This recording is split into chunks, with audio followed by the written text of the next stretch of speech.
through the city's YouTube channel. If you would like to participate in live public comment via the Zoom platform, please refer to the agenda for instructions. Chairman Gilbert will begin the meeting momentarily.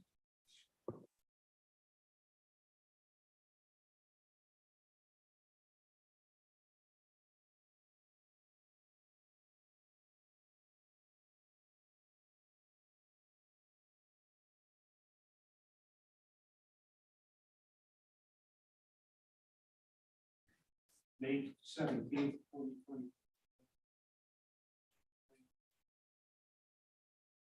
Roll call, please.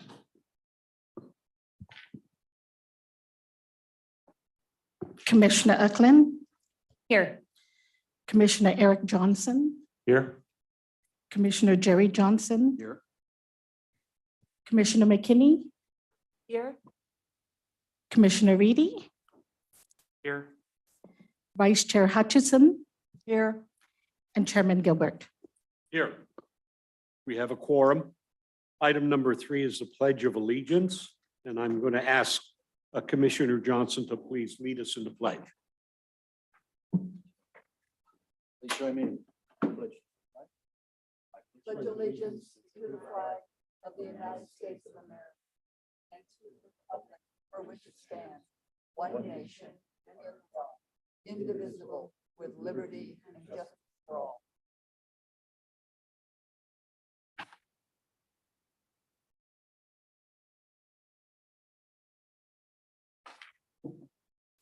Thank you, Commissioner Johnson.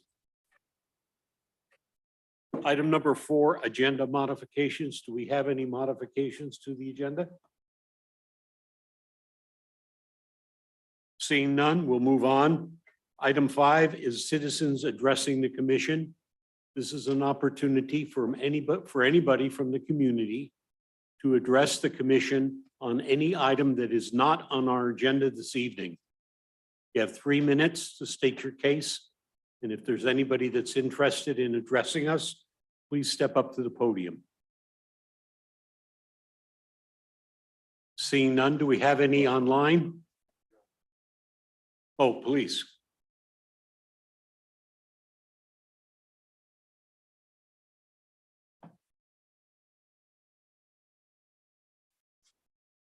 Hello, can you hear me? Yes, go ahead. Thank you. So good afternoon, Chairman Gilbert and Commissioners. My name is Jaime Vasquez. I'm a field representative from North Carpenters Union out of Local 46 that covers the city of Lincoln. And today I just want to speak on labor area standards and how it impacts you, me, and everybody in this community. It's a great that we're building new developments like stores, hotels, and homes all around Lincoln. What's not okay is forgetting about the people, men and women that build this new developments and not paying them livable wages. Also, a lot of workers not having health care for themselves or their families, relying on third parties for health care, and a lot of times not coming out of local tax because the contractors refuse to do the right thing. Also, having a state certified apprenticeship to keep the workforce interested and employed to continue working in the field and to educate them as their career advances. While a lot of developments are getting approved, a lot of the time we have contractors bringing workers from out of state when we have a lot of good people capable of performing the work locally. Well, we have people from this community driving long hours to work when they could easily be working locally and have plenty of time to spend with their loved ones.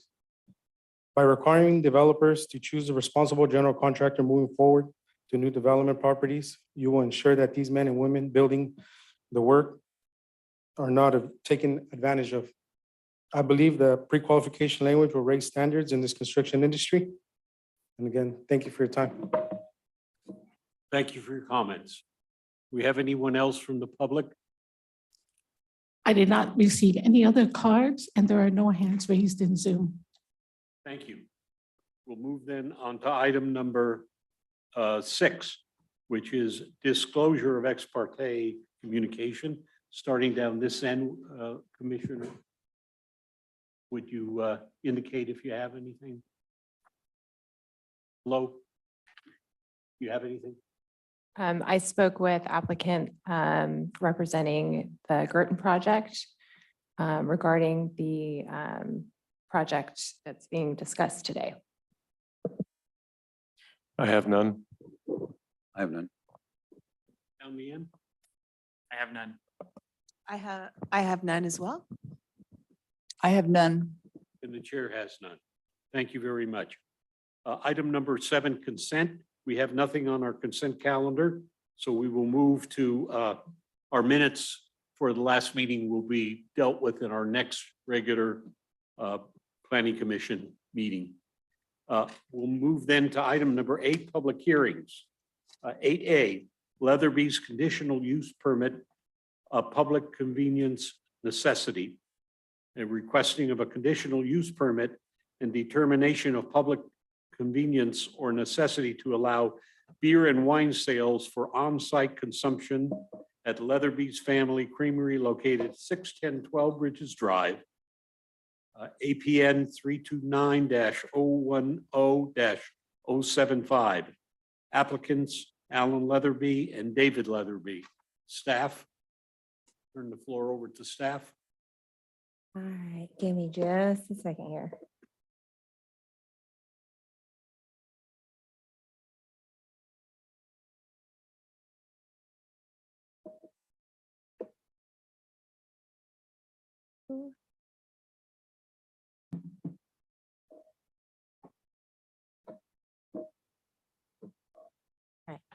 Good evening, Commissioners. I'm Dawn Becker, Associate Planner with the City of Lincoln. The project I'm proposing to you this evening is a request from Leatherby's Family Creamery Restaurant for a conditional use permit and determination of public convenience or necessity to allow for the on-site sale and consumption of beer and wine. The approval from the City of Lincoln is a requirement of the State of California Alcohol Beverage Control Department application process. And Leatherby's has a current type 41 license under review with ABC. The project site is located at 610 12 Bridges Drive, which is the northeast corner of Colonnade and 12 Bridges. It is zoned general commercial within the 12 Bridges General Development Plan. And it currently exists on Pad A of the Terracotta Village Commercial Development. Development immediately adjacent to the site, north and east, includes commercial retail within the Terracotta development. An undeveloped parcels zoned employment center is to the west, and public facilities, which are the City of Lincoln Library and 12 Bridges High School, are to the south.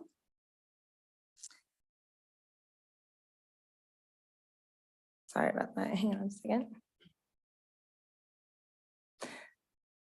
The Leatherby's building that is currently on Pad A is approximately 5,900 square feet in size. Currently, a bona fide restaurant with a type 41 license issued by the state of California is able to sell beer and wine within the confines of the building. Approved by the Planning Commission on June 15th of 2022. A 1,122 square foot enclosed patio cover was approved to be added on to the restaurant.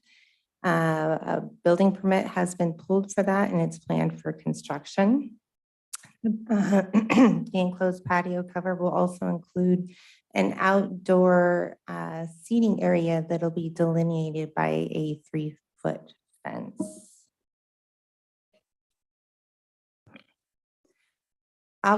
Is the intent of the applicant to allow for alcohol consumption within the existing restaurant facility and the enclosed patio structure when it is constructed. They do not have plans to allow for consumption of alcohol within the outdoor seated area that will contain that 3-foot fence. Pursuant to our municipal code, as stated, sales and consumption of beer and wine, as long as they have a type 41 license, is allowable within the confines of the building. But once they start asking for any type of outdoor service, that's when a CUP needs to be involved.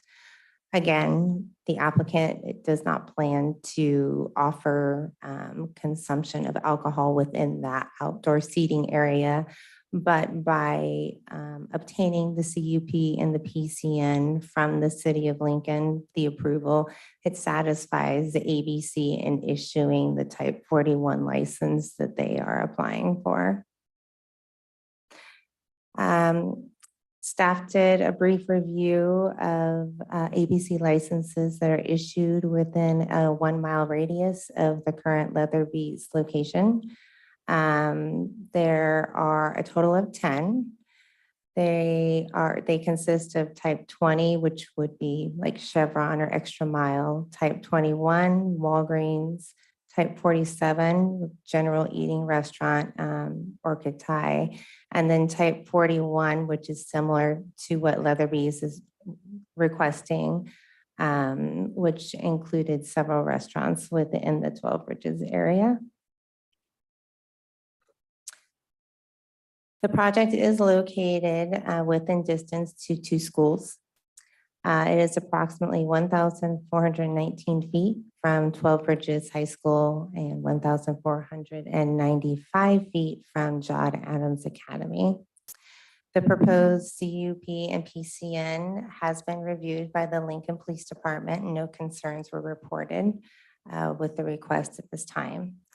The applicant is proposing hours of operation of Sunday through Thursday from 11 a.m. to 11 p.m. and Friday and Saturday from 11 a.m. to 12 a.m.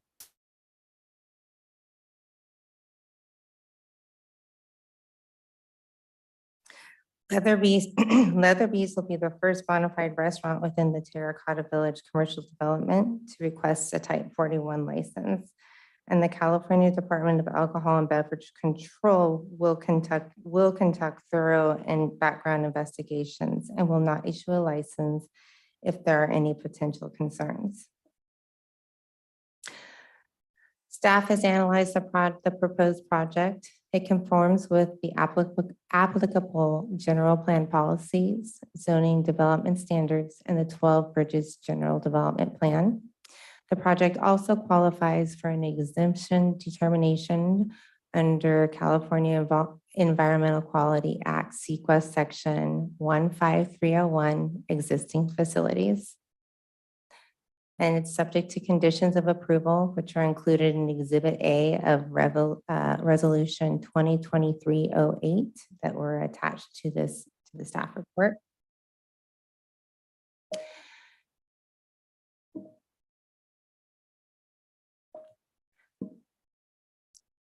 In conclusion, after staff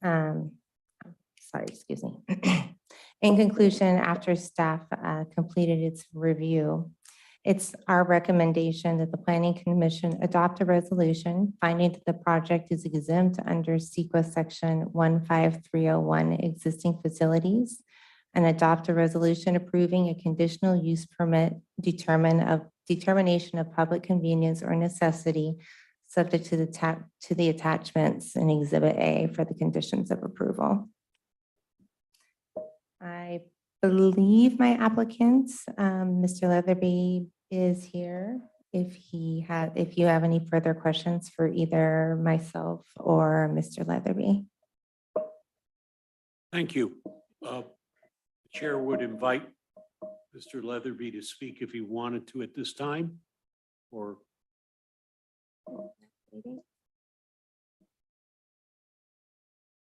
okay, thank you very much. Welcome. Any questions of staff from the commission at this point? Okay, we'll open the public hearing. Anybody from the public wish to speak on this item, please come up to the podium. I did not receive any cards and I do not see any hands raised on Zoom. With that, we'll close the public hearing. Bring it back to the commission for comments or questions, or if there are none, we move to a motion. Go ahead, please. This is meant to be a lighthearted question because I understand why someone would want to have a beer with his or her hamburger or wine. But I'm wondering if you're going to serve beer floats. It's kind of an important question to me personally. No, no, oh well. Are there any additional questions? Chair will entertain a motion. I move approval of resolution number 2023-08. I second. We have a motion and a second. Staff, we have a roll call, please. Commissioner Jerry Johnson, Yes. Vice Chair Hutchinson, Yes. Commissioner Eklund, Yes. Commissioner Eric Johnson, Yes. Commissioner McKinney, Yes. Commissioner Reedy, Yes. Chairman Gilbert. Yes. Motion passes 7-0-0. Thank you.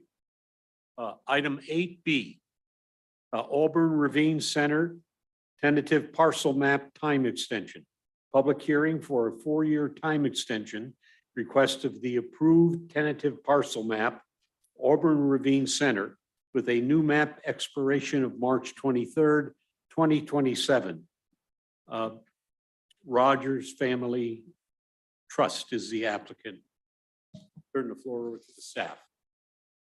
Yes, good evening, Planning Commissioners. My name is Efrain Sanchez, Senior Planner with Community Development Department. The project we have before you is a 4-year time extension request for the previously approved tentative parcel map, Auburn Ravine Center, submitted by Roger Family Trust. A little bit of background: on March 23rd, 2021, the City Council approved the Auburn Ravine Center Commercial Tentative Parcel Map Project under Resolution 2021-46 to divide 2.49 acres into 3 parcels. Subsequently, on March 14, 2023, the applicant submitted their first discretionary time extension for the tentative parcel map project in order to accommodate future review of the improvement plans, satisfaction of the conditions of approval, and recordation of the final map. The final map is currently being processed by development engineering as we speak. The project site is located at the southeast corner of Lincoln Boulevard and Gateway Drive. The property has a general plan land use designation of community commercial, CC, and is zoned commercial within the downtown Lincoln area. In October 2022, under a separate conditional use permit and design review application, the same site received Planning Commission approval for a Dutch Bros Coffee on parcel number 1, as you can see here on the slide. According to Lincoln Municipal Code Section 1716-190, Terms of Approval Extensions, the extension request must be reviewed by the Planning Commission, who is responsible for forwarding a recommendation to City Council. The applicant has shown a sustained effort to meet the requirements of the tentative parcel map by anticipating time needed to subsequently process the recording of the final map. According to the applicant, the extension of time will provide additional time for processing and to complete the conditions of approval for the final map. This is the first discretionary time extension request for the tentative parcel map. According to Lincoln Municipal Code, a total of 6 years are allowed for discretionary time extensions. In the event the final map is still in process by the time the 4-year time extension is set to expire, the applicant can request for a second discretionary time extension of 2 years. The approved map remains consistent with the applicable standards of the general plan, the zoning ordinance Title 18, and subsection, the subdivision ordinance Title 17. So that leads us to our recommendation. Staff recommends that the Planning Commission conduct a public hearing and consider the information and findings in the staff report, as well as public comments, and recommend the City Council adopt a resolution to determine the project qualifies for a categorical exemption under Section 1531 or 15315 minor land division of the CEQA guidelines, and thereby is exempt from the further environmental review, and approve of a 4-year time extension for the approved Auburn Ravine Center tentative parcel map. At this point, that concludes my presentation. If the Planning Commission has any questions, I'm available to answer any questions, and also the applicants here in the state, in the room Thank as you. well. Any questions of staff at this point? There are none. We'll open the public hearing. Is there anybody from the public that would like to speak to this item, please? I don't see any hands raised on Zoom. I didn't receive any cards.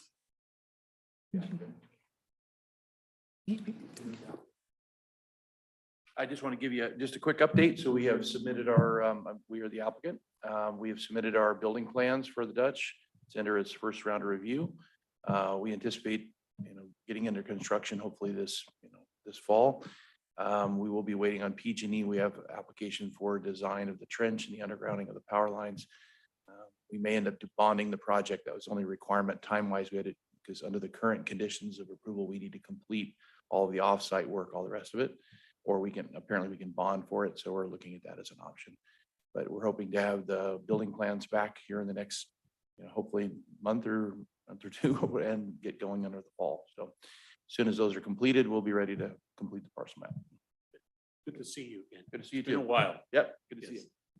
This project's been before the city for many, many, many years. I think our first meeting was when I first got elected to the city council in 2012. So what is that? That's quite a few years ago. Well, thank you. Any questions, further questions or comments? My only comment would be that I know this project is highly anticipated, so the sooner the better. Everybody's ready for their coffee. Any further? There are no hands raised in Zoom. Okay. Close the public hearing, bring it back to the planning commission for your action or comments. Anyone? Chair will entertain a motion. Could I speak just Oh, briefly? please. I'm not a big proponent of this project. And I think the exhibit that we have in our later item on the workshop of drive-through uses just points to how difficult this project is going to be from a traffic perspective.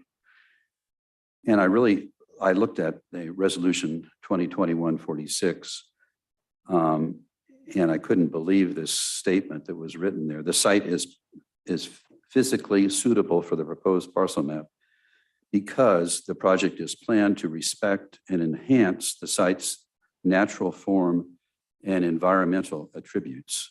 I hope the person that wrote that at least blushed when they wrote it. There is no trail connection through that area. It turns its back on the Auburn Ravine, the most attractive feature on our downtown. And of course, Dutch Brothers is going to be a traffic nightmare.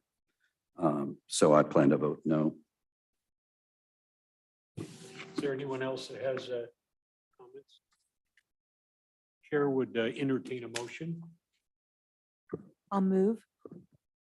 Have a motion. Do I have a second? I second. I have a motion and a second. Roll call, please. Commissioner McKinney, Yes. Commissioner Eklund, Yes. Commissioner Eric Johnson, Yes.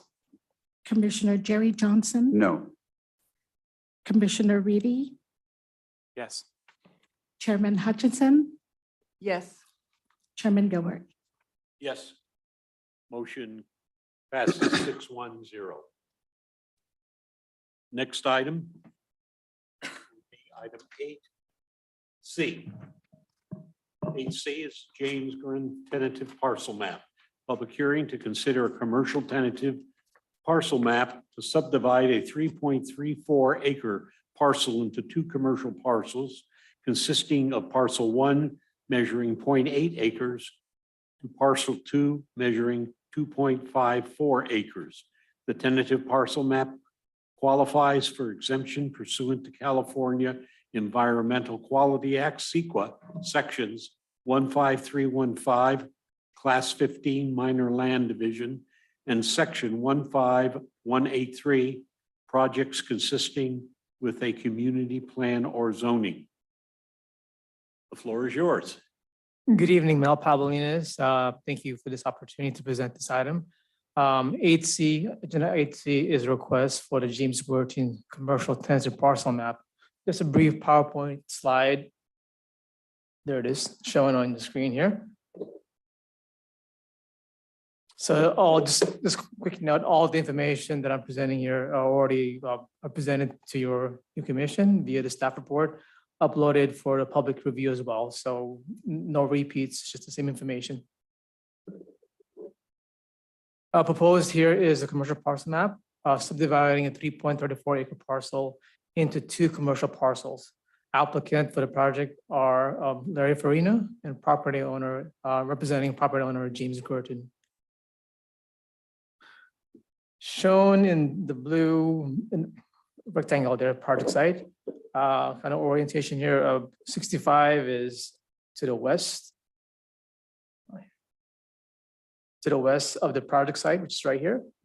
The southeast corner of Colonnade Road, and the future, I believe this is Red Rock Road, but in a document, it's also references to Gilwin Drive. I believe it will become Red Rock Road eventually. So Colonnade Drive and Red Rock Road is on the southeast side, is this 3.34 acre parcel. It is within 12 Bridges specific plan. Zoning is general commercial or GC-1 zoning. It is surrounded by existing commercial uses, one of which is Leatherby's, was heard earlier, and Walgreens also to the south. Future commercial zoning also to the east and also to the north.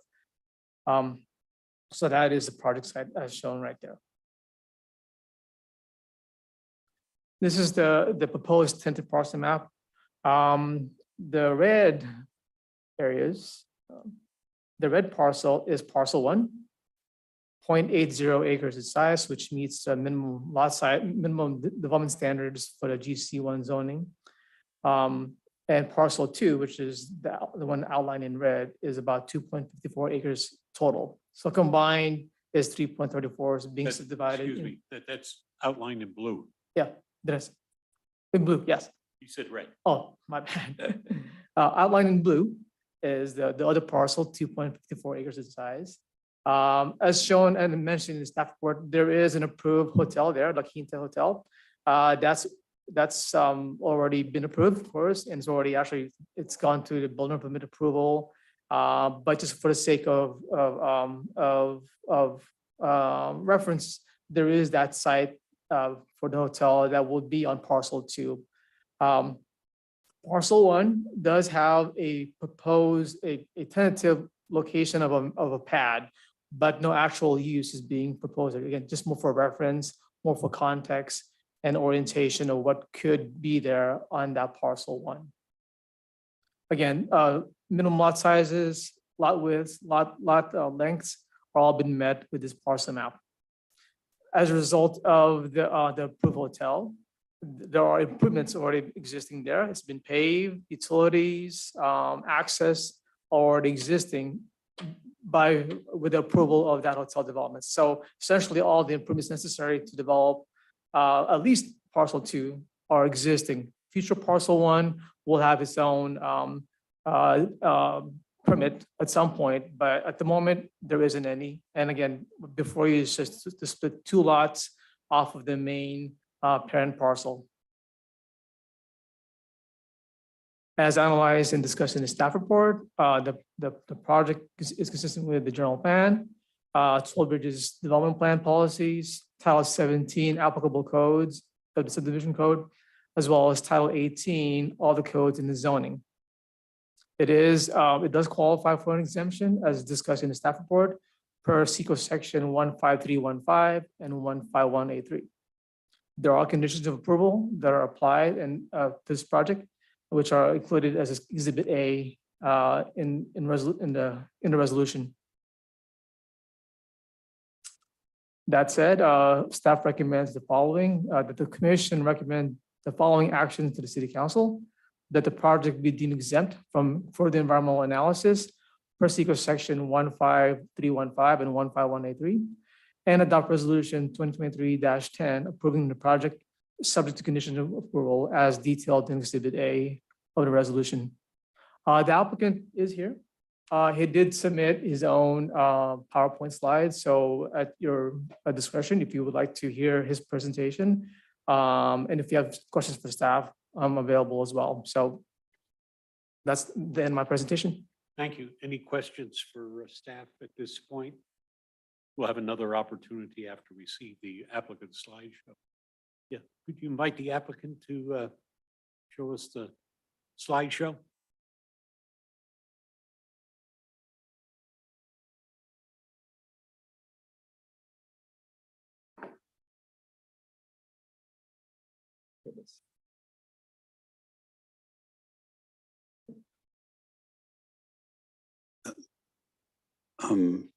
Mr. Chair,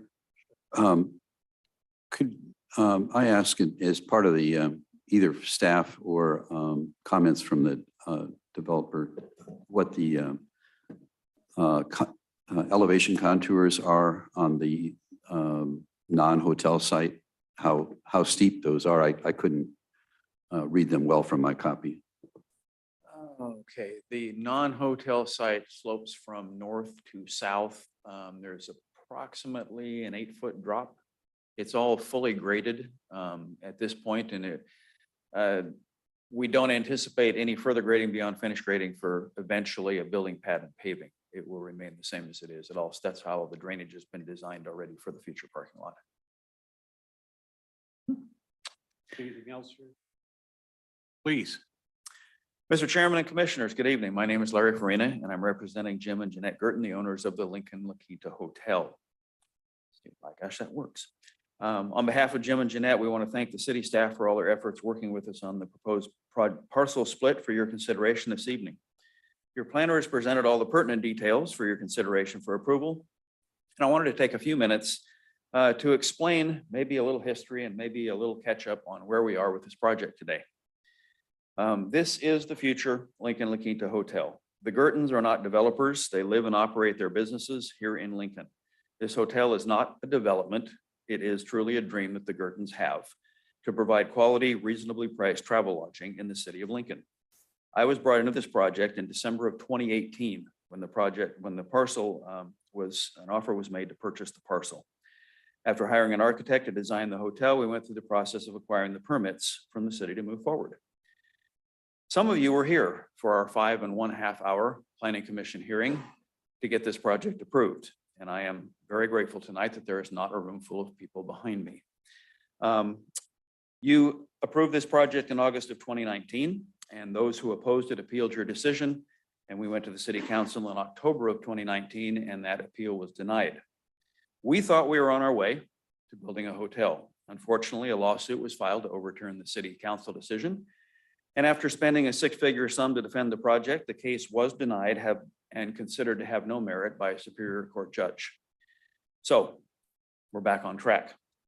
Through all of this, the Girtons have never given up on this dream. They persisted and they plan on building a hotel.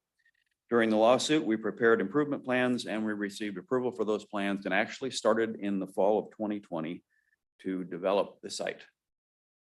This is the site brief plan, but as staff already said, let's see, where am I here? I don't know how to use this thing. I got another one. It's okay. We'll do it a different way. So these entrances are all constructed, all paving is constructed, all the curbs and gutters inside the project are constructed, all the grading is done, all the improvements, utilities, water, sewer, electricity, all of it is completed. All we're waiting for, honestly, is financing to build a building. It's ready. So in late 2020, we started on those improvements. This portion of Red Rock Road, 750 feet, is complete and has been dedicated to the city. We also were proceeding with our hotel building plans. Unfortunately, one more time, with 70% of the plans completed, our architect passed away suddenly. And now we had to start all over, find and hire a new architect and start from scratch with a new set of plans, because apparently architects don't like to work on somebody else's plans. That set us back a bit. As you know, 2020 was the beginning of the COVID pandemic. We had no idea how that was going to affect us, but we had private financing for a portion of the cost of this building, and all the private financiers went, "Whoa, nobody's going to hotels, we're done." All the lenders actually said, "We're not interested in loaning hotels because we don't know when anybody's ever going to stay in them again." That was a setback. We are now in the final processes of our financing. And hopefully, we plan on starting this construction within the next 60 days. So the dream is still alive and well. We're still moving forward. That brings us to today. It's always been part of the dream to conduct some complementary business here on this section of the pad. Initially, we thought perhaps a food service facility that would complement the hotel. We don't know what it is yet because we've been too busy just trying to get the hotel going to really be concerned about that. But in our financing endeavors, what we came to realize is that if we finance this entire parcel to build that building, it means that now the parcel is encumbered, and when we go to finance the future development, we have a problem.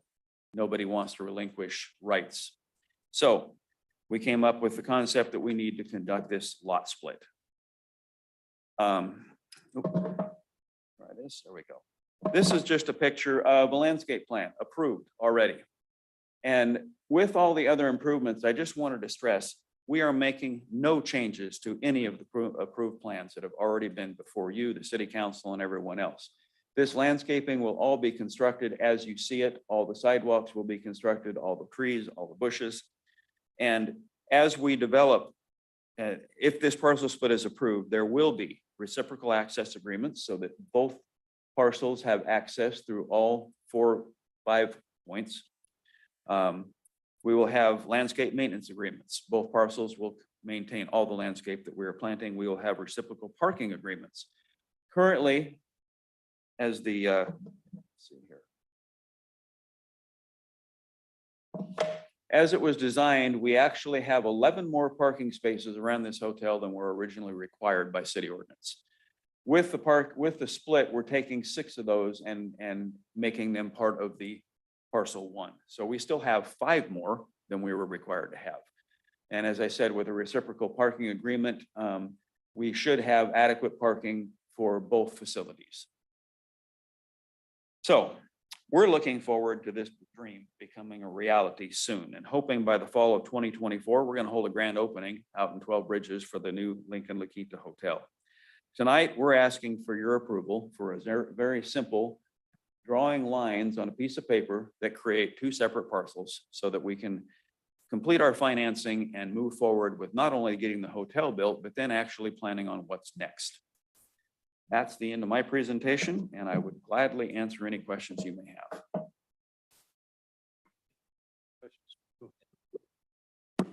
Thank you for that presentation. That was very helpful. You mentioned that all the utilities are in and they were in and designed before the idea of this parcel split. I assume each parcel has individual services for Yes. water, sewer, and individual solid waste containment. So it is standalone in that regard. So it's been designed. Okay, great. It was designed to have 2 separate facilities, so Okay. all of those facilities Are now, okay, thank you. yes. Good question. Any additional, please? Yeah, thanks for your presentation and explaining some of the intent. I was curious why the division, so that's helpful to know. I'm just curious, is it the intent to continue to maintain ownership of that new parcel and future development, or I guess, is that future kind of uncertain? In other words, once the hotel's developed, is that piece going to sit vacant for a long time or just become, a weeds, wasteland, or is there some intent to, I guess, move on that as well? So there is no intent to sell the parcel at this point in time, and the intent is to develop it. As I've said, we've been kind of overwhelmed with trying to get the hotel going. So once we get that underway, then we will consider what would be next. We don't plan on having the vacant lot next to the hotel. That's really not conducive visually, so we do want it developed. That's all I can say. We don't know what, when, but it is a plan to get it done. I wanted to commend you and your owners for their tenacity in staying with the project. I know that can be difficult in these times, and you are to be commended for that. I want to ask you a question that is not particularly relevant to tonight's question, but I just need to ask it. With all that parking and cars there, have you given thought or made provisions for charging stations for electric vehicles? There are, I believe, 7 charging stations located all the way around the hotel building. They aren't grouped? There's 3 groups of 2 and 1 single, something like, I can't remember how they're configured at the moment, but yes, Huh. they're on the north side, south side, and east side of the building. Thank you. You have questions, Jerry? Any other questions, Jerry? So any questions? Well, thank you for your presentation. You're And, welcome. Any questions of staff at this time, or should I open the public hearing? We'll do that. Public hearing is open. Do we have any comments from the public? I did not receive any cards and there are no hands raised in Zoom. Okay, with that, we'll close the public hearing. Bring it back to the commission for your action. Chair would entertain a motion. I'll move. Thank you. I'll second. I have a motion and a second. Roll call, please. Commissioner McKinney, Yes. Vice Chair Hutchison, Yes. Commissioner Eklund, Yes. Commissioner Eric Johnson, Yes. Commissioner Jerry Johnson, Yes. Commissioner Reedy, Yes. and Chairman Gilbert. Yes. Motion passes 7-0. Congratulations. Hope you get a good tenant in that other place, but we're looking forward for the ribbon cutting. So.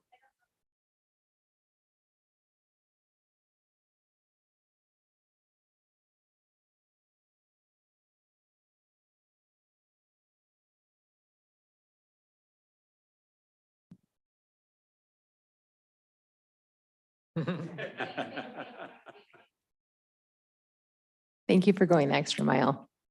Okay, thank you.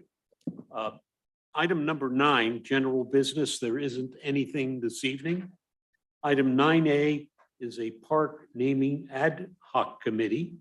And first thing is we'll get a status report on the Planning Commission Park Naming Subcommittee.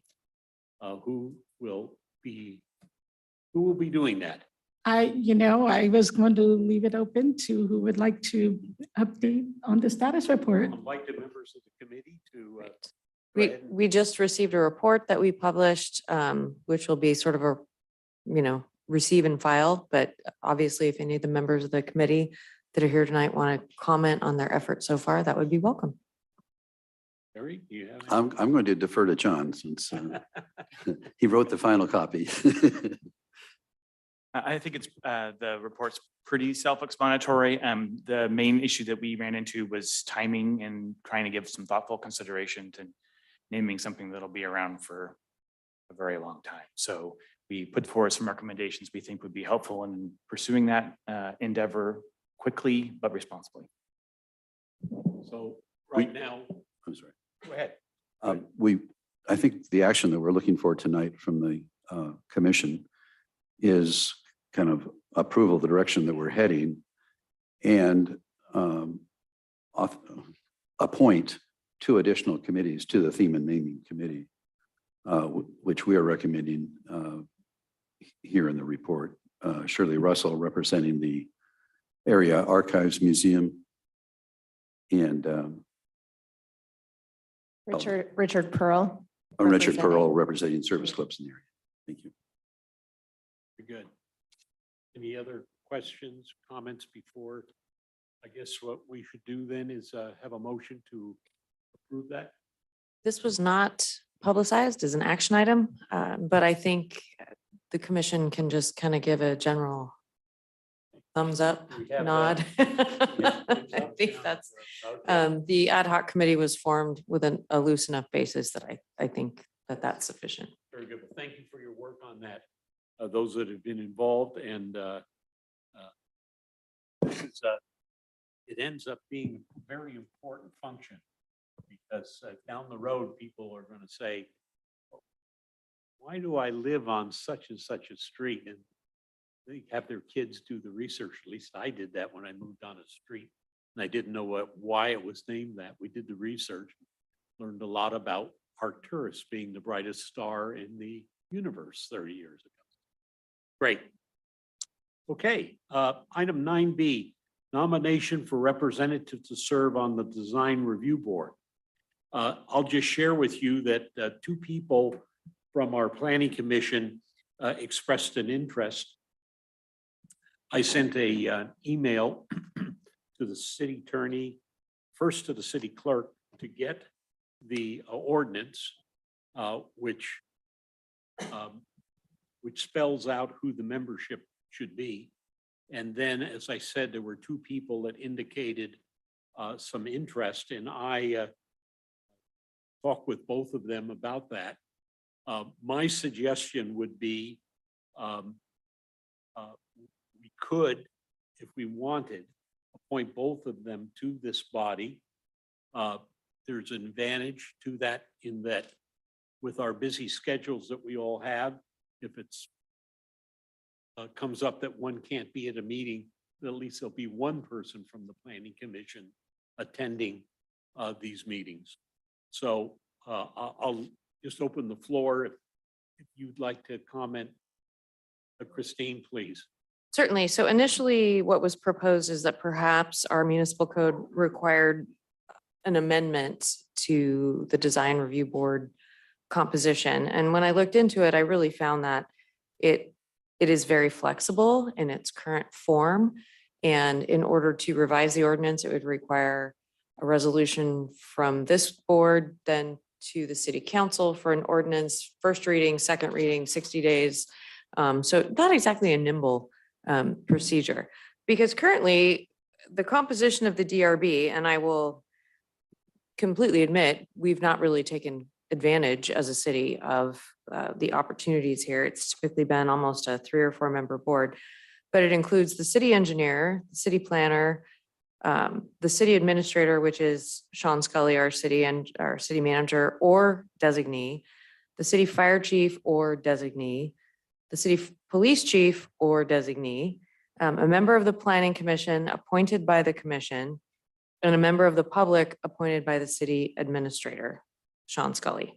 And so Sean has indicated to me that he was comfortable with me representing to you tonight, that he was prepared to appoint his designee and also a member of the public with the 2 individuals that have expressed interest from the planning commission in serving, rather than trying to, for the planning commission to appoint 2 members, which this ordinance doesn't really seem to support. But that it seems like, within short order and an email by Sean tomorrow, we can have the 2 members that have expressed interest appointed to the DRB. Very good. Thank you. So I will leave it to the commission how they wish to proceed, but that was my conversation with Mr. Scully. So the 2 people that had expressed interest to me was Commissioner Eklund and John Reed. And as I said, I met with both of them. From my standpoint, just to make sure that I understood they knew their responsibilities, the attending meetings, et cetera, et cetera. It wasn't really I'd call it professional interview. It was more of a social meeting. Casual. But so that's what's before us, and whatever is the pleasure of the planning commission. So the other option is that the commission could appoint one as the commission's appointee with a recommendation to Mr. Scully to appoint the other person as his appointee or designee. You have some options before you. Mr. Chair, let me try. I would move that the Planning Commission appoint John Reedy as our representatives on the Design Review Committee, and that we recommend Whitney Eklund as a designee of the city manager. Thank you. We have a second. I'll second. We have a motion, a second. Any discussion? I don't think we need a roll call for this. All in favor, please say aye. Aye. Opposed? Motion passes. Congratulations to the 2 of you. But let me not forget to say to the woman sitting on my left, for her great work over the last many years. We're old friends, and I knew that anything that Michelle would get involved with would be done professionally and completely, and she'd be watching out for the best interests of our community. And I think she has, because I haven't seen anything come to us from that group that didn't make all the sense in the world. So again, thank you, Michelle. If I can just Please. say how much I enjoyed serving on the Design Review Board for over 4 years. I found it a wonderful learning experience for all of the city workings. And although it will be a change for me, I am so grateful that I have had that experience, and I am so grateful that the two of you will be excellent members of the DRB. It'll be in good hands. So congratulations again. Thank you. And you're, of course, more likely than not going to be our chairman in 6 or 7 months. So you'll have your calendar full. Okay, next item on the I'm agenda. sorry, Chairman Gilbert, if I can make an announcement. The DRB meeting for the month of May, which is regular meeting date of May 24th, is canceled. So I was just waiting. Yeah, I was just waiting for tonight so that I can place the people's names on the canceled notice. Okay. So we're finished now with 9B. We'll go to 9C, which is a drive-through information. And I'm a little confused by this, but here we go. Here comes all the answers from staff.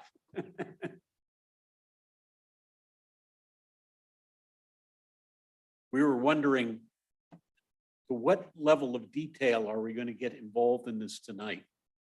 Yeah, thank you. Good evening, Planning Commissioners, Efren Sanchez, again with Community Development Department. So the item we have before you is a quick workshop on drive-through facilities in the city of Lincoln. Planning staff understands that drive-through are becoming a salient issue in the city. Therefore, staff has prepared a brief presentation to start the conversation regarding the issues, options, and potential recommendations for drive-throughs. As you can see, the purpose of this workshop is to discuss the challenges and issues regarding drive-through facilities, discuss options to help regulate drive-through facilities, solicit feedback from you, obtain direction from the Planning Commission. There's no formal action for this item. And then also discuss future next steps for drive-throughs as well. In our current zoning ordinance, drive-through facilities are conditionally allowed via an approved conditional use permit in commercial zones. According to subsection 18.22.030, item number 26, all uses with an automobile drive-through. So that's specifically in the zoning ordinance where it talks about where drive-throughs are allowed in commercial use or conditionally allowed. Things to consider. Staff would like the Planning Commission's feedback on the items you see listed on the slide. Does the city want to reconsider where drive-through facilities are allowed? We can either focus on specific zoning districts or a specific location within the city. Things to consider is like, do we want to maybe prohibit them in the downtown Lincoln? It's important that we consider the existing constraints of the downtown, for instance, transportation, circulation impacts, drive-through facilities unintentionally could potentially create for Lincoln Boulevard.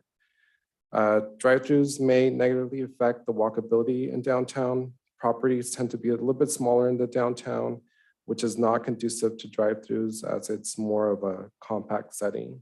As you can see here in the slide, the downtown, the commercial zones, it's all highlighted in red. So yeah, potentially we're looking at prohibiting drive-through facilities in the downtown. So that's just something to consider. this slide is just a zoning map. Our zoning map, again, drive-through facilities are conditionally allowed via an approved CUP in commercial zones.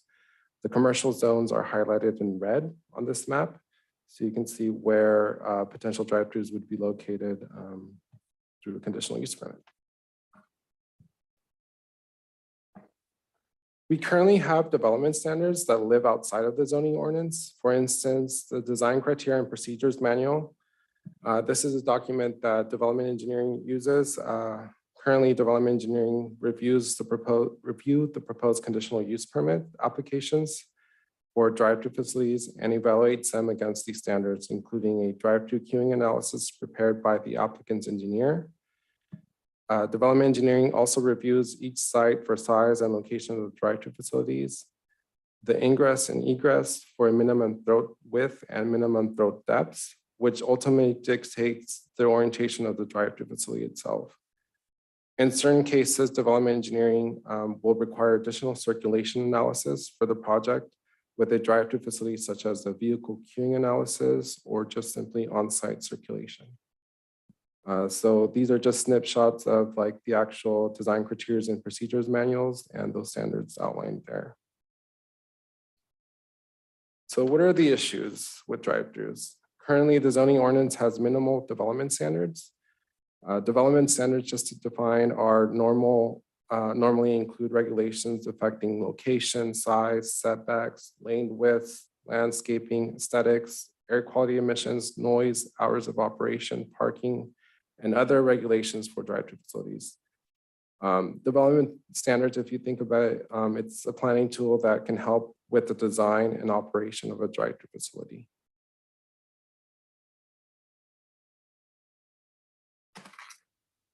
This slide we have before you are two examples of drive-through facilities in other jurisdictions that have become troublesome, and perhaps we can learn from their constraints. Some possible options. Propose a new subsection in the zoning ordinance for drive-through facilities. Add in the new subsection and a reference to the design criteria and procedures manual, section 4. Perhaps differentiate between food and non-food drive-through facilities. Revise our minimal development standards to include some sort of pedestrian safety, landscaping and screening. Minimize light glare from the vehicles going through the drive-through. The distance from residential properties, noise provisions, stacking and drive-through lane requirements, and hours of operation. So those are just some examples of what potential development standards we can create. This is just a slide of some of the drive-throughs that currently exist, such as In-N-Out Burger and Starbucks. In-N-Out offer Ferrari, In-N-Out offer Ferrari, Ferrari Road. Ferrari Ranch Road. Sorry. And then these are some recently approved drive-throughs. So we have the Dutch Bros and also the Lincoln Retail Center as well. This slide is some examples of like what other jurisdictions have done to try to like optimize drive-throughs. So we have, for example, Starbucks in Rockland off of Sunset and Whitney. So their drive-through is a little bit different where you don't have kind of like the queuing goes in front of the actual building versus going behind it.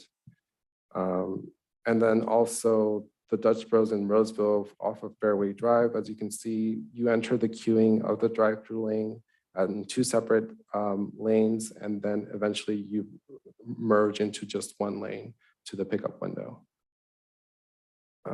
So yeah, a lot of this is just like looking at what opportunities and constraints an individual site has, and that's why we kind of go through the conditional use permit process. But as long as we develop some development standards to kind of set those parameters of what we want, I think that would help with future drive-through configuration. So our next steps are to compile and consider comments received today. Staff will conduct further research, return to the Planning Commission with a draft zoning ordinance amendment and schedule, and forward a draft zoning ordinance amendment to City Council for adoption.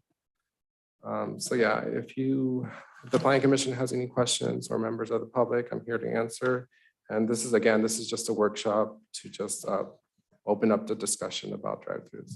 And now the whole item itself it's being recorded, so that can act as a reference for me later when we're writing the actual ordinance. Thanks. Thank you for the presentation. How about questions from my fellow commissioners? Do you have any? Go ahead.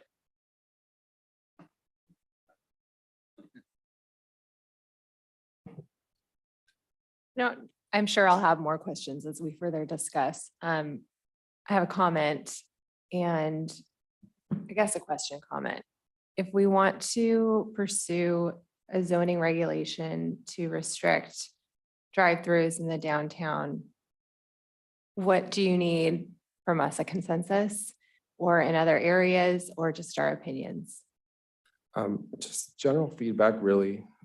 Just, that's just one of the options our staff is currently considering is like, just because those sites in downtown are a little bit smaller, and it's not conducive to having like a full queuing on site. That's a potential to just like, if the plan commission sees fit to just prohibit it, then we can add that as part of our research and then drafting of the ordinance. So tonight, what staff's looking for is really some kind of direction, suggestion, what it is you feel comfortable with. And then as indicated in the staff report, they'll go back, do a little more research. We'll pass it through legal and we'll come back to you with a proposed ordinance that you can review, send back, approve, and send it on to city council for final approval if that's what you deem appropriate. I personally don't see the need of any more drive-throughs, but I'm not a planning expert. So I think I would like to hear maybe your personal opinions on the advantages and disadvantages. I'm not really seeing too many advantages of drive-throughs, especially now past COVID. And I've done a little bit of research at home. It seems like there's a lot of ways to get the advantages from walk-ups and not necessarily needing to have drive-throughs anymore. Cities are kind of moving away from them for a lot of reasons. So I think I'd like to know kind of a little bit of feedback from you. And I would propose, my own opinion is that we come up with guidelines and restrictions as far as even not having any more drive-throughs, definitely not in the downtown, and make that clear just to be fair to potential applicants and developers in the future that this is where we are. I'll just jump in. Thanks. That's perfect. That's exactly what we're looking for, is just to start to kind of give your opinions, see if there's a consensus or if people are backing up your sentiment. This is meant to be an informal, this is the fun stuff. This is what we come to you guys for, is to kind of give us a boost to bring this to council and to see if there's an appetite from our planning commission to basically, I'll be a little bit more direct, prohibit drive-throughs in our downtown. Let's just be, I'll go right to the chase on that. Other areas of town, where do we want to beef up the standards in the conditional use permit process to give you guys more teeth to mitigate drive-throughs? As we saw last planning commission, we had that issue. Next planning commission, we have 4 drive-throughs coming in a single development. So we're anchored, they are all over the place. Yeah. So Efren, I want to thank and commend Efren just for getting, I said, okay, we got to get this in front of the planning commission. We know you guys are, some of you are new, but we expedited this just because we're in it, right? With a bunch of them currently being proposed. We did have feelers put out for a drive-through Starbucks in the middle of downtown, which basically also lit a fire under us to get this to you so we can get community consensus to kind of move this up to council. So essentially, to recap, do you guys have an appetite for us to look at and propose a downtown, a ban on drive-throughs downtown? Secondly, do you have an appetite possibly to look at neighborhood commercial or village commercial, a prohibition in those zoning designations, which was the neighborhood commercial was the last zoning designation of the one last month, where those are, I think, intended to be more obviously neighborhood, less car focused, And then thirdly, do you want to, us to pursue beefing up the standards for the CUPs that would be elsewhere in the city? So that's essentially it. And yeah, we'll just go through and get all your guys' kind of thoughts on it. No, that was really helpful. So I think that I'm aligned with your perspective, and I still feel that the right move for our city, my own personal opinion, is that we don't need any more drive-throughs. It's better to move away from that in the future and get ahead of these proposals so that everybody knows where we're at. We don't waste any time. That's just my opinion. Yeah, I share that opinion too. I'm for banning more drive-throughs in downtown. It's just so tight down there.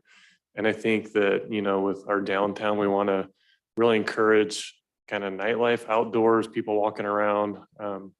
Yeah. And so, I've seen some great cities in the area that have really done a lot of work revitalizing their downtown that don't include drive-throughs. And so I'd definitely be in favor of banning that. And I'm just curious, if we ban it, is that future infill? And does it impact the current drive-through at all that's in that area, or just like future going forward? Exactly. That would be, I would prefer to include it and make it a non-conforming use. That way, if in some future scenario, Dutch Brothers files for Chapter 11, unlikely that we have another bite of the apple to maybe remedy that site. But it will have its non-conforming status. Okay, no, that's perfect. I'm in favor of that.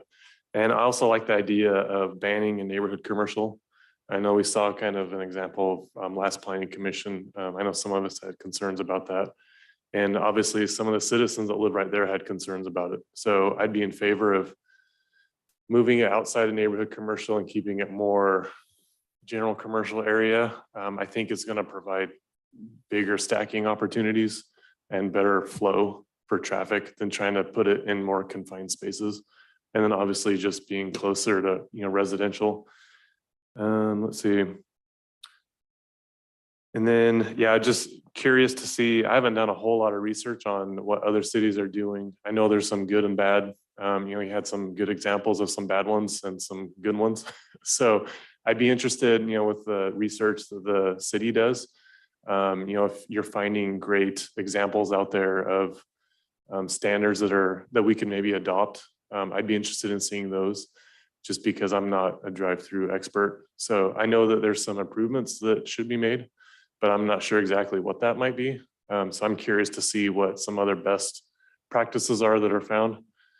And then also, I guess when a draft is made of those, if we can receive it a little sooner than 3 days, I don't know, then I don't know if that's treated a little differently since it's kind of a workshop item, but it'd be great to be able to digest it for a little longer before we talk about it the next time.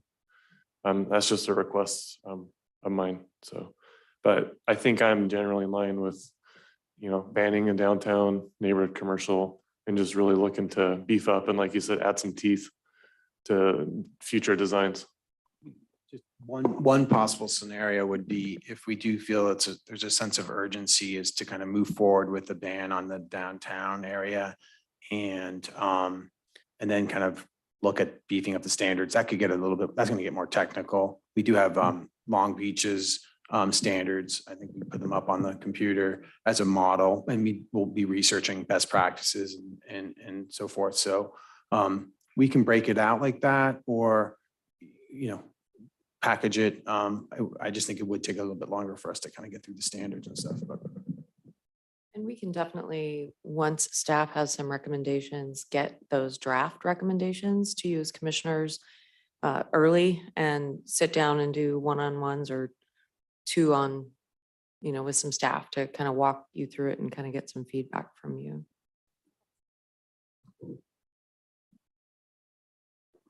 I want to thank staff for coming back with this. I think it's great that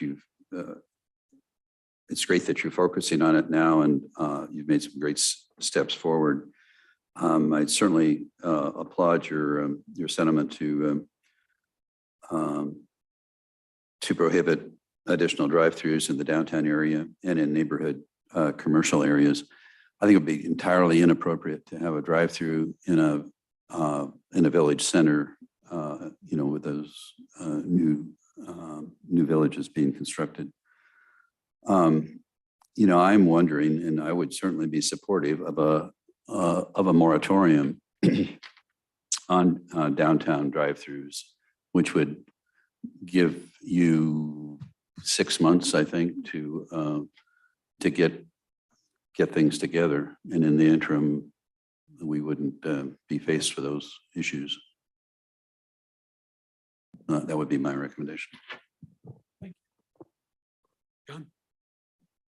So I also want to echo the timeliness and appreciative of bringing this forward. So I'm going to be a little bit of a broken record that I'd also agree about a moratorium in the downtown and the village center. I'm a little more back and forth in the neighborhood center. I think it depends. Like the last neighborhood center was on Joyner Parkway, which is kind of a major conduit as opposed to some others. So that one feels a little like, I don't know if there's like levels where one has a, it's the normal process we're going through, like near a freeway and whatever. Then there's the neighborhood ones that are kind of in the middle where we have a little more restrictions, and then it's kind of a hard pass, hard no. And then in terms of the options they had outlined, number of the development standards, I like to see all of those be included, because I think that the you can tell I live near In-N-Out and the Starbucks that was referenced, and even though those drive-throughs are very busy because of the soft and hardscaping and some of the other considerations that were done for those, it's it's not a distraction. It was relatively well done as a drive-through could be, I guess. So I'd like to see, definitely would like to see that even when it is a yes or a maybe. So. I'll echo many of the sentiments tonight. Thank you for bringing this to us to provide some input. I'm a little reticent to just flat out say no drive-throughs in neighborhood commercial. I think it depends on the type of drive-through. I don't know if we're all assuming everything is fast food. There are other types of drive-throughs associated with like a Walgreens, banks. I know I have elderly parents who use their Walgreens drive-through all the time because it's difficult for them to get in and out. And I'm also hesitant to just flat out ban drive-throughs everywhere. I think in the period of COVID, we found that they were beneficial for people to be able to go and get some services that when you couldn't go inside to a restaurant. So I think there are some thoughts there that I would want to put forward that I don't think it's a flat out no, within our community. I am, on the downtown area, we do have existing drive-throughs. We just approved one recently with Dutch Brothers, which is one of those red parcels. So I think we have to be careful about just flat out a ban, or we need to really look at which parcels would apply within that downtown area. But I understand the intent and I do support that because it is challenging from a traffic and access and just where we want to be from a livability perspective in the downtown and seeing more downtown kind of entertainment venues and those opportunities. But we have to do this, I think, very thoughtfully and carefully. I do support putting together some policies. I did see the Long Beach standards, and Union City also has something very quickly, I found very quickly in a Google search. And I think those are going to be very helpful for us to evaluate, even in a neighborhood community, things like if we had distance limitations from the drive-through location to a residential structure. If we could have those types of things that might pare things down, but I do want to say we need to look at it as based on the type of drive-through as well. Well, that could be included in the language, right? Like it would be drive-through restaurants, not drive-through pharmacies. And Yeah, and I think for downtown, well, just personally, if I'm gonna offer an opinion that you're making a trade-off when you allow a drive-through, whether it be, you're taking away the opportunity for a better, higher and better use, and you're dedicating it to a use for a vehicle for someone not to get out of their car, and explicitly not in the downtown, which is like our walking core, our pedestrians. So I think there's more just in that sense of like, you're taking away future potential opportunities for something that could be higher and better and more active to activate our downtown, which needs to be activated, right? So there's that too, just as an initial cut.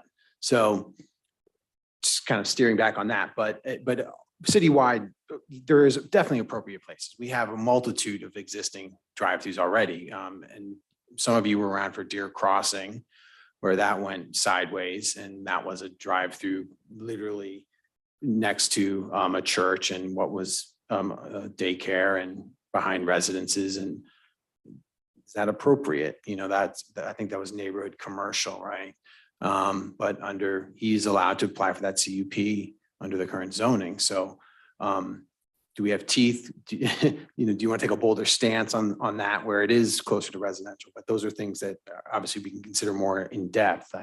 I just would try and steer you more towards considering that, kind of a ban on the downtown area, just across the board, given that there's scarcity of land there. The sites are really constrained. The engineering is a nightmare. And you're really taking away future opportunity for something that might be better. Michelle. I would have to say, speaking almost last, that you've all said exactly what I think.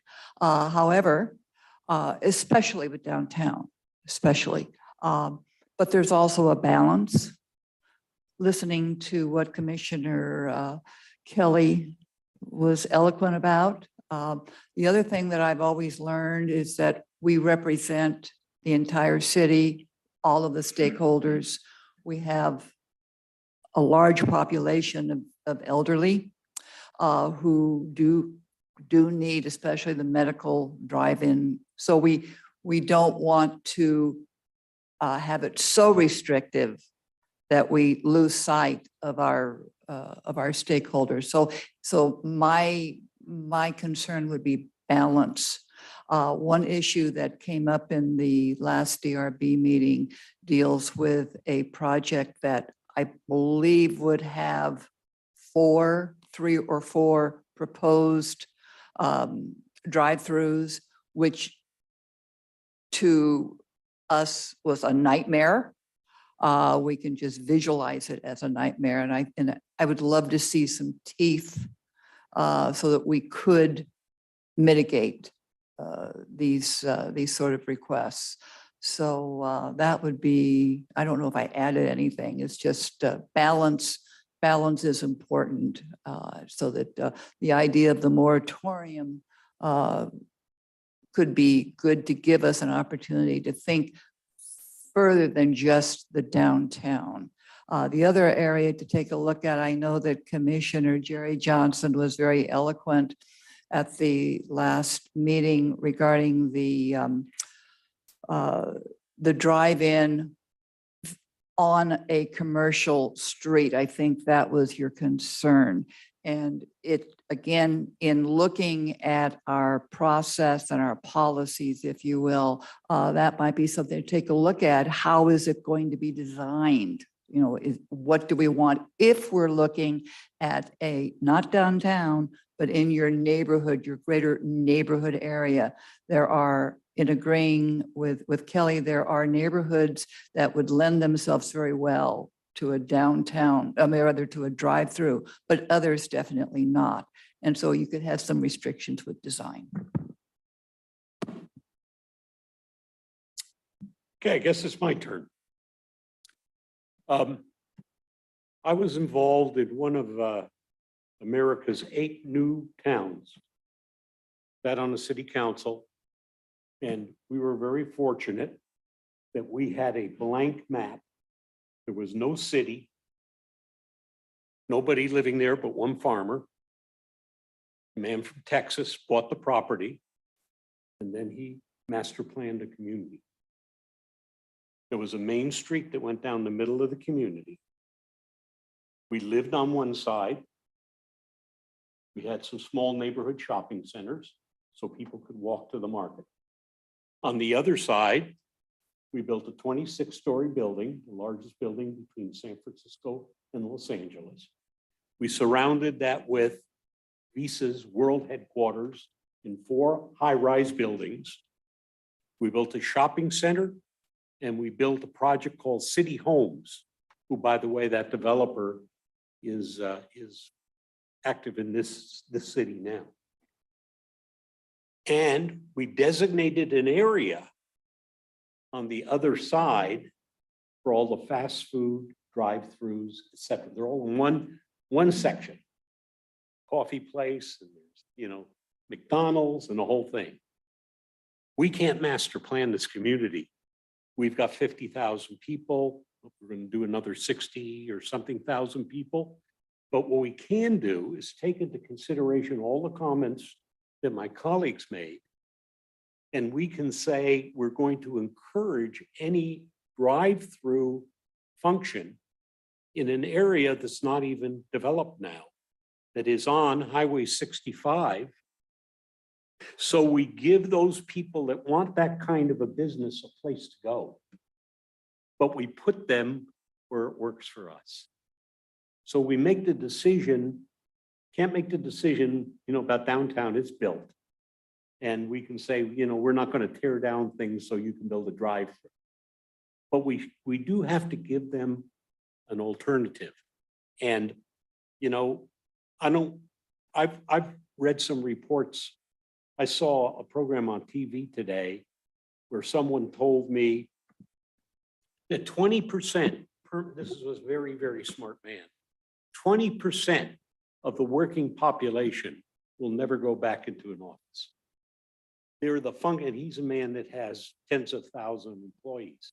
There are certain functions where they have to come into the office. But there are certain functions where it saves him. He said his profit has skyrocketed because he doesn't have to provide them with a desk, an office, et cetera. And he says that's the wave of the future. And you probably, all of us, have experienced that with some business that we either work for or do business with. So the world's changing.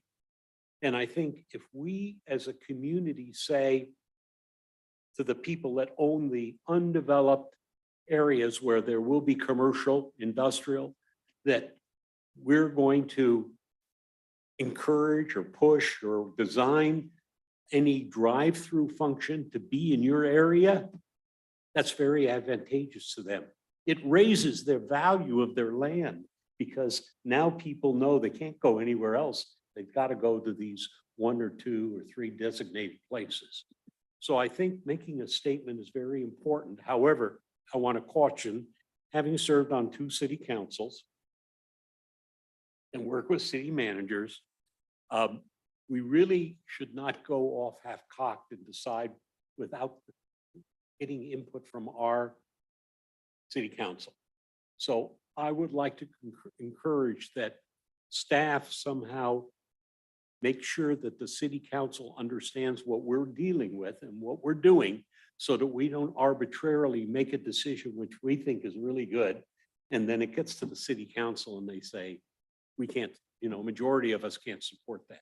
So somehow I want that connective tissue as we're going through the process, whether it's a report from staff to the city council, and they can raise their finger and say, wait a minute, slow down, et cetera. So. Yeah, I would just concur. I think you guys would be making a recommendation to the council and they would be taking your, you know, kind of vote and seeing where you came out on it and taking that into consideration when they make an, you know, adoption of the ordinance. So that's how I see the process moving, is that you guys would kind of bring them a recommendation that you've, you know, vetted. And I totally concur. We toyed with the idea of making drive-throughs as of right on Highway 65 or in appropriate areas. Not to say so that we're not coming across like we hate drive-throughs. We're not.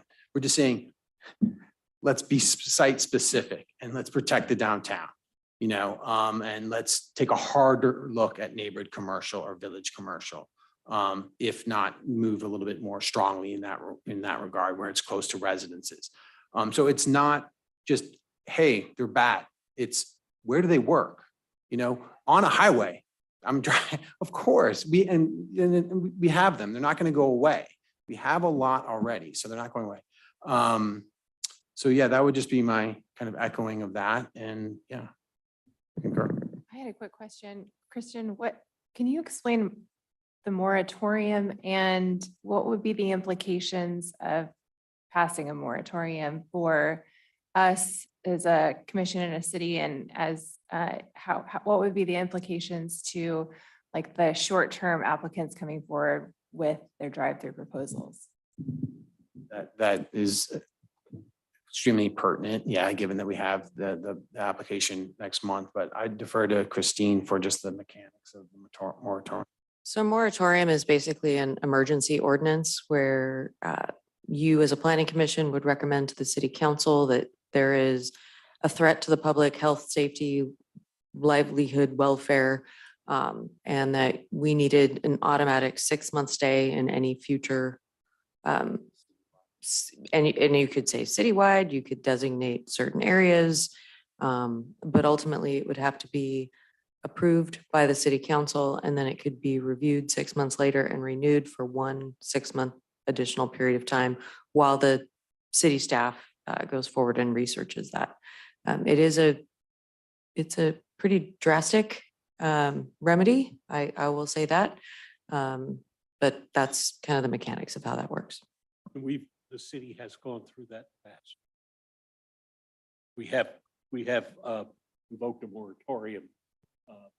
And You remember what it was for? well, there's a couple times we did one. I believe we did a moratorium on the right after we had the fire. That was yeah. And You're right. That was before my time, but as I've looked through my files, that's the only one I've seen. well, I think we did a moratorium. We did another one when we were negotiating. I got the file at home, so but there were 2 times, but it is, as our city attorney has said, it's a pretty I'm not sure, it's necessary quite at this point. I mean, I think if we get ahead of, or if you guys have a consensus to get ahead of the downtown, we'll have plenty of time to kind of beef up on the citywide. Yeah. Yeah. Yeah, I agree. it's the downtown that you're right. That's the focus. Yeah. But I hope everybody can envision that if we do this process right, we'll have a whole new development off of 65 where you want to drive through, be our guest, right? As long as it's a use that the city staff and the planning commission and city council like, you build it out there. And it's to their advantage because they have visibility off the freeway. And a lot of drive-through functions, I used to finance a lot of those kinds of businesses. And they want, a matter of fact, when In-N-Out came to town, they required our city to approve their sign permit before they put application into build, because that sign is just draws in people off of 65 bypass. So I think that the whole thing makes sense. We protect our downtown, we give them a place that they can go. And, that's going to take care of the next 10 or 20 years of building. And by that time, who knows what else is going to change? Our whole idea about the way we shop and, there's whole new industries that have started up that deliver your food to your home, deliver just all kinds of services, Right. which has changed the landscape very dramatically. I'm sure there's going to be some more major changes like that in the out years. So any other comments from my colleagues? So I'm just curious, do we need to make some kind of a motion or a recommendation tonight We can't make. Okay. No, it's not an action item. It's really to give direction to staff so that we can understand and appreciate that this is an issue that you collectively are concerned about, which I think we understand, because that's how we make decisions on how to utilize staff time. And so with the comments and everything that our- we've received, we'll move forward with the research and we'll bring an action item forward to you at some point in the They future. have our consensus. And that's about all we can do without public notification. Thank Anything you. else? Are you guys happy? Happy staff, happy life. Okay, next item is item number 10, which is commissioner comments. Starting on this end, Whitney, you have any additional comments tonight? I don't think so. I think we covered everything that I was thinking about the last month. And nothing, just want to commend city staff for, all the extra work you're putting into this. Seems very thoughtful and appreciated. I would certainly echo that. Thank you very much. Ditto. I just want to thank Michelle for your 4 years on the DRB. I know we talked about it, but I didn't mention it, so thank you. No comments. And I would like to encourage the staff to bring other items like this to us. And the earlier you can bring it, the better we'll all be equipped at finding a good solution. I met with the city manager a couple months ago and I told him I'd like the staff to be as proactive as possible, particularly when we have new commissioners, to bring things before us as early on, let us know about it, because, I'm not a quick study. I have to do a lot of research to get caught up on things. So we appreciate you bringing this to us tonight. Yeah, and I would just to add on, and spoiler alert, that this is actually dovetailing more into a entire auto uses undertaking that we're going to be looking at too, because we want to drill down on the definition of certain auto uses in our downtown as well. Again, tire shops, smog shops, repair services. Do they have a place?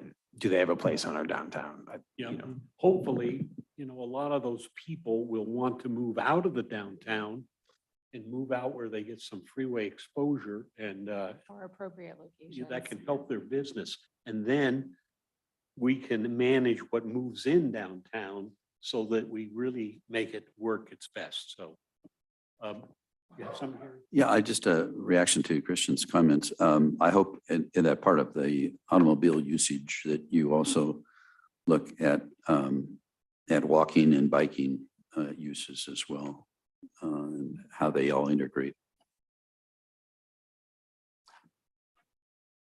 Okay. Commissioner comments, then we have information, item 11, information items from staff. Do we have any? Want to share? Well, we'll stand adjourned. Thank you all. Good meeting this evening. Thank you.